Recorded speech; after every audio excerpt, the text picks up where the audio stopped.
என்னது இது? இவன் அந்த பொண்ணுக்கு பயங்கர ரெஸ்பெக்ட் கொடுத்து பேசுறான். ஆனா இவன் என்னவோ ரொம்ப கோவமா ரியாக்ட் பண்றா. ஆனா இன்னைக்கு நான் உங்ககிட்ட ரொம்ப ரொம்ப முக்கியமான விஷயத்தை பத்தி பேசி ஆகணும். அதனால நீங்க திரும்ப இங்க தாங்க வரணும். எங்கேயும் மாயமா மறையாம நேரா இங்க வாங்க. உனக்கும் எனக்கும் நடுவுல ஜென்ம பகை இருக்கும். இனி உன்னை அழிக்கிறது மட்டுமே என் குறிக்கோள். இத நான் இங்க போட்டேன்னா இந்த தடவை நீ நிச்சயமா மாட்டிக்குவ. அமிர்தா, உன்னை இன்னைக்கு இந்த வீட்டை விட்டு நிச்சயமா கழுத்தை பிடிச்சு வெளியில தள்ள போறாங்க.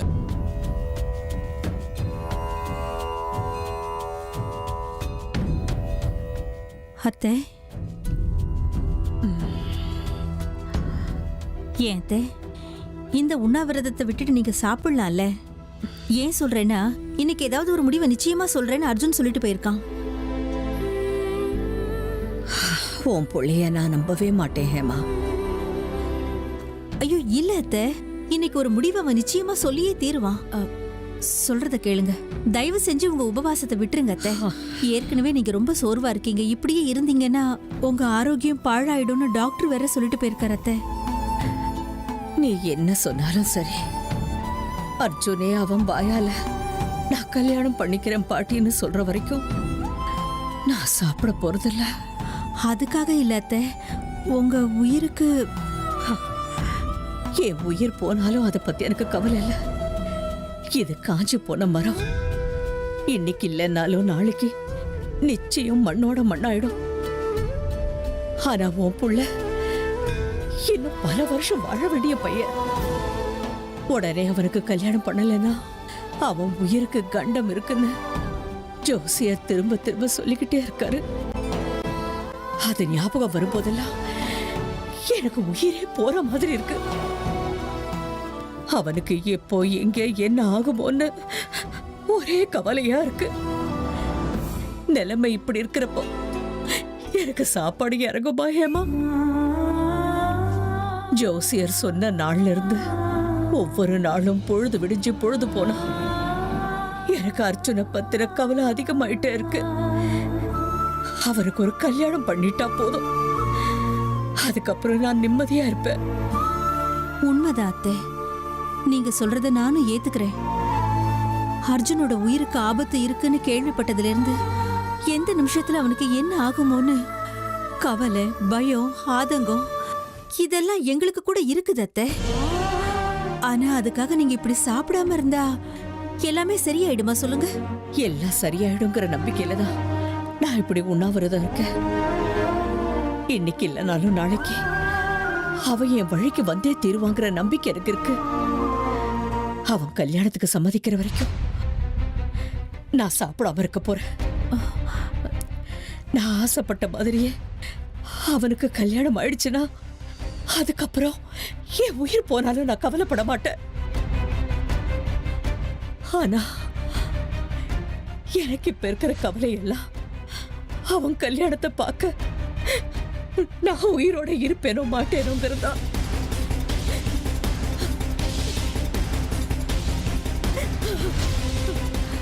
பாருங்க அத்தை, தயவு செஞ்சு நீங்க இப்படி எல்லாம் பேசாதீங்க. எனக்கு நம்பிக்கை இருக்கு அத்தை, நம்ம அர்ஜுன் கல்யாணம் நீங்க ஆசைப்பட்ட மாதிரி தான் நடக்கும். ஆனா நீங்களும் நானும் சேர்ந்து பார்த்த பொண்ணு மயூரி கூட நடக்குமா நடக்காதான்னு தான் எனக்கு தெரியல. என்ன சொல்ற ஹேமானி? மயூரிக்கும் அர்ஜுனுக்கும் கல்யாணம் நடந்தே தீரும். அவளுக்கும் அர்ஜுனுக்கும் தான் கல்யாணம்.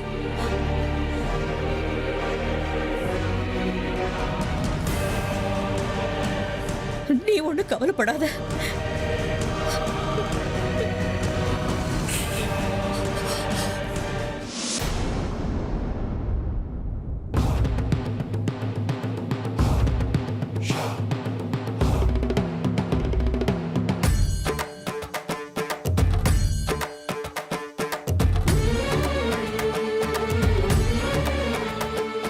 நான் இப்படி இவ பின்னாடியே சும்மா போயிட்டே இருந்தா சரி வராது.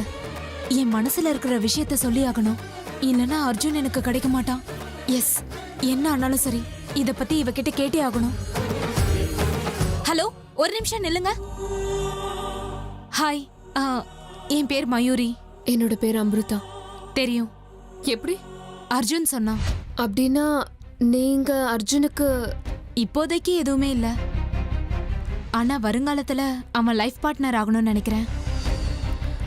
ஆனா நான் அர்ஜுனோட லைஃப் பார்ட்னரா ஆகிறதும் ஆகாததும் உங்க கையில தான் இருக்கு. நீங்க பேசுறது எதுவுமே எனக்கு புரியலையே.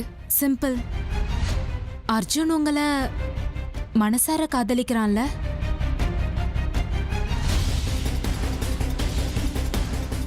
ஏன் என்ன அப்படி பாக்குறீங்க? இதெல்லாம் எனக்கு எப்படி தெரியும்னு பாக்குறீங்களா? அவன் தான் சொன்னான். அர்ஜுனோட ரூம்ல ஒரு போட்டோவை பார்த்தேன்.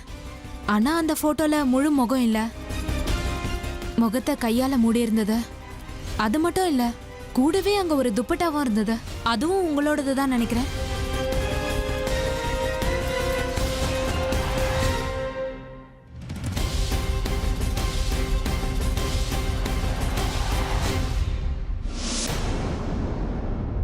நீங்களும் அவனை மனசார காதலிக்கிறீங்களா?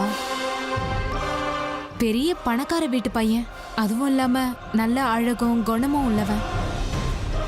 நீங்க இல்ல, எந்த பொண்ணா இருந்தாலும் அப்படிப்பட்ட பையன் கிடைச்சானா லவ் பண்ணாம இருக்க வாய்ப்பே இல்லைன்னு எனக்கும் தெரியும்.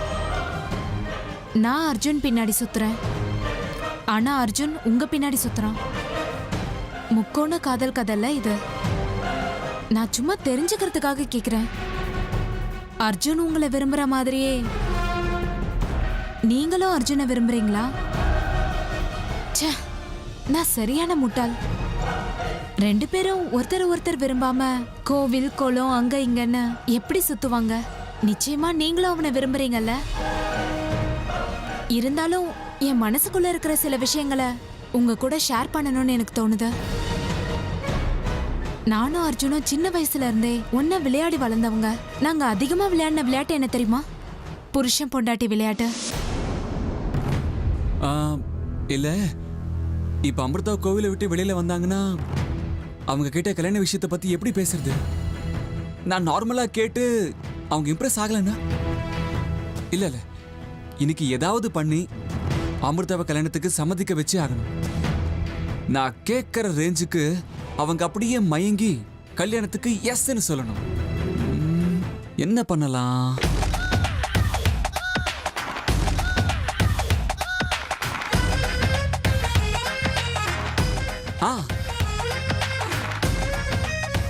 சினிமாலலாம் ஹீரோ பண்ற மாதிரி ஒரு ரொமான்டிக்கோட ஹீரோ மாதிரி ஐ லவ் யூ சொல்ல கத்துக்கணும். அந்த லெவலுக்கு நான் பிராக்டிஸ் பண்ணணும். எஸ், அதான் கரெக்ட். இப்ப அமிர்தா கோவில இருந்து நேரா இங்க வருவாங்க. என்கிட்ட வந்து என்ன ஒரு லுக் விடுவாங்க. அப்பனா என்னங்க அமிர்தா, ஏங்க அப்படி பாக்குறீங்க? இன்னைக்கு நான் உங்களுக்கு புதுசா தெரியறேனா அப்படின்ட்டு அவங்கள கேட்பேன். சச்சா, இது நல்லாவே இல்லை. வேற எப்படி சொல்லலாம்? இது பாருங்க அமிர்தா, இவ்வளவு நாள் காதல் அதிதுன்னு நான் உங்க பின்னாடி சுத்திட்டேன். இப்போ எங்க வீட்டுல எங்க ரிலேட்டிவ் பொண்ணு எனக்கு கல்யாணம் பண்ணி வைக்கிறதுக்கு ப்ரெஷர் பண்றாங்க. தயவு செஞ்சு சொல்லிடுங்க, உங்களுக்கு என்ன பிடிச்சிருக்கா இல்லையான்னு சொல்லிடுங்க. இதுவும் சுத்தமா நல்லா இல்ல. அடச்சே, எதுவும் பவர்ஃபுல்லா இல்லையே. அவங்க கிட்ட ப்ரப்போஸ் பண்ணும்போது அவங்க முடியாதுன்னு சொல்லவே கூடாது. அந்த அளவுக்கு ஏதாவது பண்ணணும். என்ன பண்ணலாம்? Yes, that's right. இருக்கிற விஷயத்த நேரடியா சொல்லிடணும். எல்லாரும் பொம்மையை வச்சு அதை கல்யாண பொண்ணாவும் கல்யாண பையனாவும் அலங்காரம் பண்ணி விளையாடுவாங்க. ஆனா நாங்க எங்களையே பொம்மையா நினைச்சு அலங்காரம் பண்ணிக்கிட்டு எப்பவும் விளையாடுவோம். ஆனா அர்ஜுன் அதையெல்லாம் வெறும் பொம்மை விளையாட்டு தான் நினைச்சு மறந்துட்டான். என்னால முடியல. நான் அதை நிஜ கல்யாணம், அர்ஜுன் தான் என் புருஷங்கிற நினைப்போடவே வாழ்ந்துட்டு இருக்கேன். அர்ஜுன் இல்லாம என்னால வாழவே முடியாது. அவன் இல்லாம எனக்கு வாழ்க்கையே இல்ல. அவன் என்னோட ஃப்ரெண்ட் மட்டும் இல்ல, he is my soul. உங்களுக்கு ஒரு விஷயம் தெரியுமா? அர்ஜுன் வீட்ல எல்லாரும் என்னதான் அந்த வீட்டு மருமகளா ஆக்கிக்கணும்னு ஆசைப்படுறாங்க. அர்ஜுன் என்ன கல்யாணம் பண்ணிக்க மாட்டேன்னு சொன்னதுனால அவனோட பாட்டி சாப்பாடு தண்ணின்னு எதுவுமே இல்லாம உண்ணாவிரதம் இருக்காங்க. இப்ப அர்ஜுன் என்ன கல்யாணம் பண்ணிக்கலனா அவங்க இப்படியே இருந்து உயிரை விட்டுருவாங்க.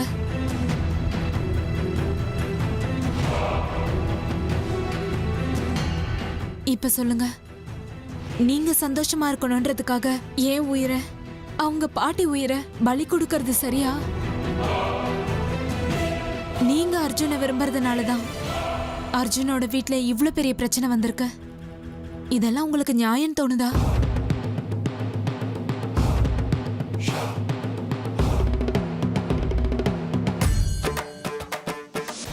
விக்ரம், சரோஜா, விக்ரம், அமிர்தா ரூம்குள்ள என்னமோ அபசகுணமா கிடக்கு.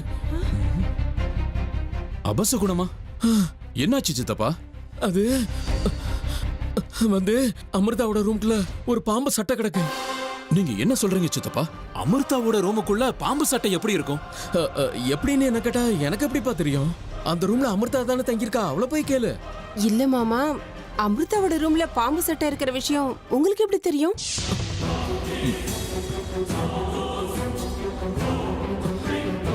ஆமா சித்தப்பா, நீங்க எதுக்கு அமிர்தாவோட ரூமுக்கு போனீங்க? அங்க உங்களுக்கு என்ன வேலை? அது விக்ரம், தேவையில்லாம நீங்க என் பொண்ணு மேல சந்தேகப்பட்டு அவ ரூமை செக் பண்ண கூடாதுன்னு உங்களுக்கு எத்தனை முறை சொல்லியிருக்கு? நீங்க கொஞ்சம் ஓவரா போய்கிட்டு இருக்கீங்க. இது இப்படியே போய்கிட்டு இருந்ததுன்னா நான் சும்மா இருக்க மாட்டேன். உங்களை வீட்டை விட்டு வெளியே அனுப்ப வேண்டி இருக்கும். பாத்துக்குங்க.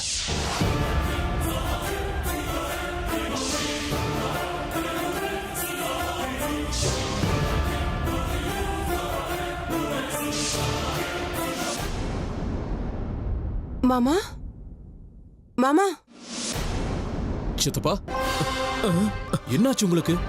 ஏன் இப்படி நிக்கிறீங்க? அமிர்தா ரூம்ல ஏதோ அபசகுணம் அப்படி இப்படி நீங்க என்னாச்சு?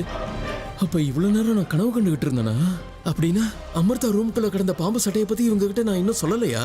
சொல்லாம இருக்கிறதே நல்லது. ஏற்கனவே இவங்க 2 பேருக்கும் என் மேல சந்தேகம். இப்ப இதை வேற சொன்னா நானே போய் மாட்டிக்கிற மாதிரி இருக்கும். வேற ஏதாவது பிளான் பண்ணி அவளை மாட்டி விடணும்.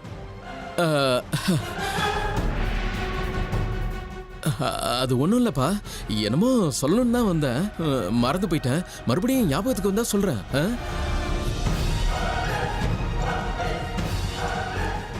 என்னாச்சு சரோஜா அவருக்கு? ஏதோ சொல்ல வந்தாரு, சொல்லாமையே போறாரு. சித்தப்பா ஒரு மாதிரியாவே இருக்காருல்ல? ஆமாங்க, அவர் என்ன சொல்ல வந்தாரோ தெரியல, சொல்லாமையே போயிட்டாரு.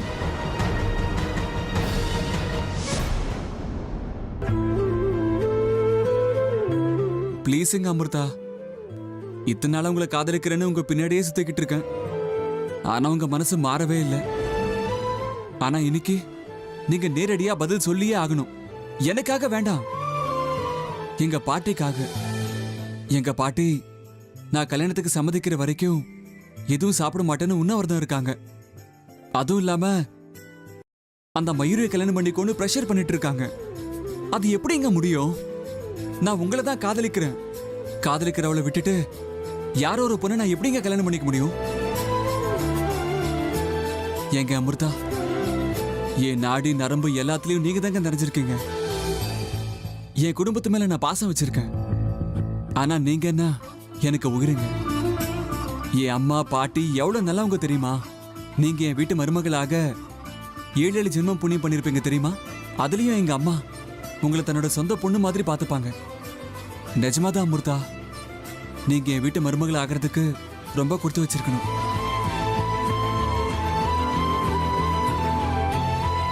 ப்ளீஸுங்க அமிர்தா, நான் எங்க வீட்டுல கல்யாணத்துக்கு கிரீன் சிக்னல் கொடுக்கற வரைக்கும் எங்க பாட்டி தண்ணி கூட குடிக்க மாட்டாங்க. அவங்க ஆரோக்கியம் இன்னும் பாழாகிறதுக்கு முன்னாடி நான் என்னோட முடிவை எங்க பாட்டி கிட்ட சொல்லியே ஆகணும். அதனால சீக்கிரமா கல்யாணத்துக்கு ஓகேன்னு சொல்லிடுங்க ப்ளீஸ் அமிர்தா.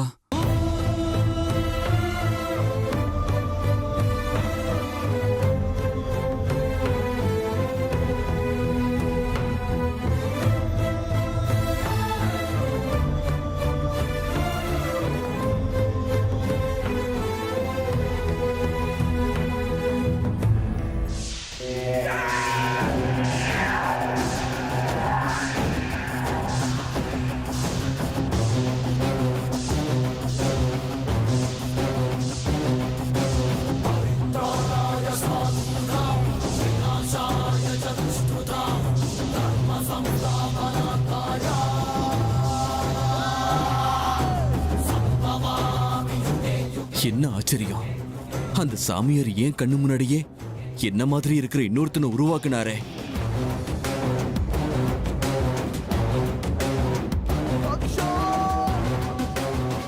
நிஜமாவே அவரு நம்ம பாபாவை விட சக்திசாலியா தான் இருக்கணும். பார்க்கறதுக்கு சாதாரண ஆள் மாதிரி தான் தெரியறாரு. அவரை முதல் தடவை பார்த்தப்போ நான் ஏதோ பிச்சைக்காரன் நினைச்சிட்டேன். ஆனா அவர் சாதாரணமானவர் இல்ல. அப்பேற்பட்ட மகன் எனக்கு கிடைச்சது என் பாக்கியம். அவருடைய உதவியால என்னுடைய ஆசையை நான் நிறைவேற்றிப்பேன். நாகராணிய சாகடிச்ச நாகமணிய நான் அடைஞ்சே தீருவேன். இப்ப அவர் சொன்ன மாதிரி ஜபம் பண்றேன்.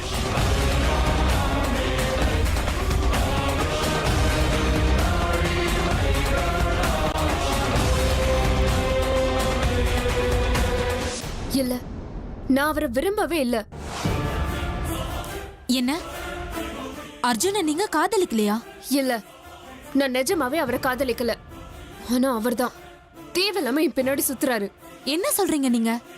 எனக்கு அவரை காதலிக்கவும் விருப்பம் இல்ல, அவரை கல்யாணம் பண்ணிக்கிறதுக்கும் விருப்பம் இல்ல. இந்த ஜென்மத்துல அவர் நினைக்கிறது நடக்காது.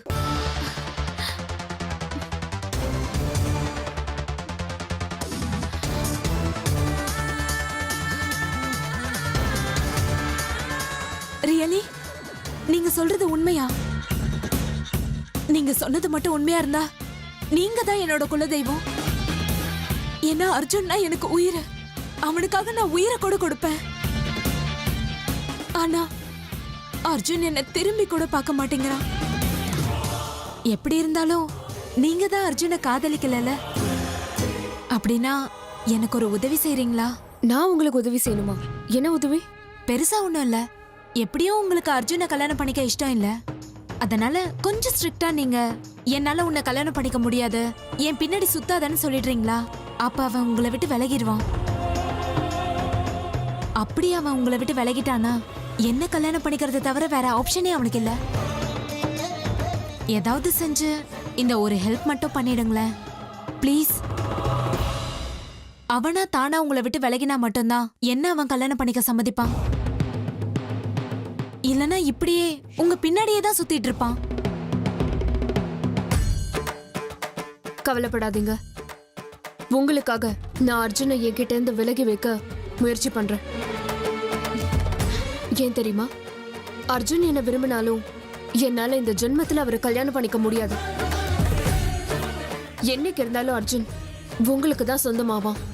உங்களுக்கு சீக்கிரமா கல்யாணம் ஆகணும்னு அந்த சிவனை நான் மனசார வேண்டிக்கிறேன். Thank you, thank you so much.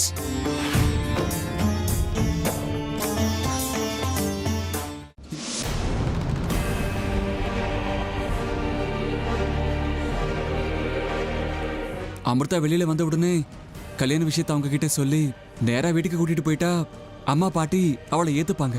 ஆஹா, பொண்ணு அழகா இருக்கா, மகாலட்சுமி மாதிரி இருக்கான்னு சொல்லுவாங்க. சந்தோஷமா இவதான் இந்த குடும்பத்தோட மருமகன் அவங்களே சொல்லுவாங்க. அதுக்கப்புறம் என்ன ஆனாலும் என் கல்யாணம் நல்லபடியா நடந்துரும். எங்க அமிர்தா ஏன் இன்னும் வெளியே வரல? சாமி கிட்ட அப்படி என்னதான் பேசுவாங்களோ?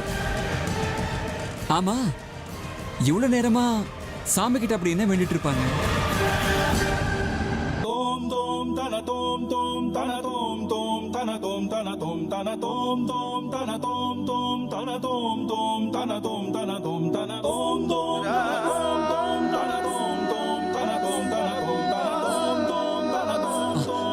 அமிர்தா,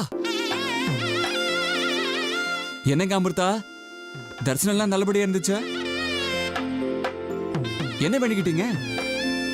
என்ன பத்தி தான் வேண்டிக்கிட்டீங்க போல இருக்கு. கிளம்பலாமா? ஒரு நிமிஷம் இருங்க, நானும் சாமி கிட்ட வேண்டிக்கிட்டு வந்துடுறேங்க. ஆண்டவன் கிட்ட நானும் ஒரு கோரிக்கை வச்சிருக்கேன். எனக்கு நான் உங்ககிட்ட ஒரு முக்கியமான விஷயத்தை பத்தி பேச போறேன். அதுக்கு முன்னாடி கடவுளோட ஆசீர்வாதம் வேணும்ல. ஒரே ஒரு நிமிஷம்ங்க, வந்துடுறேன். நான் போய் கார்ல உட்காந்துக்கிறேன்.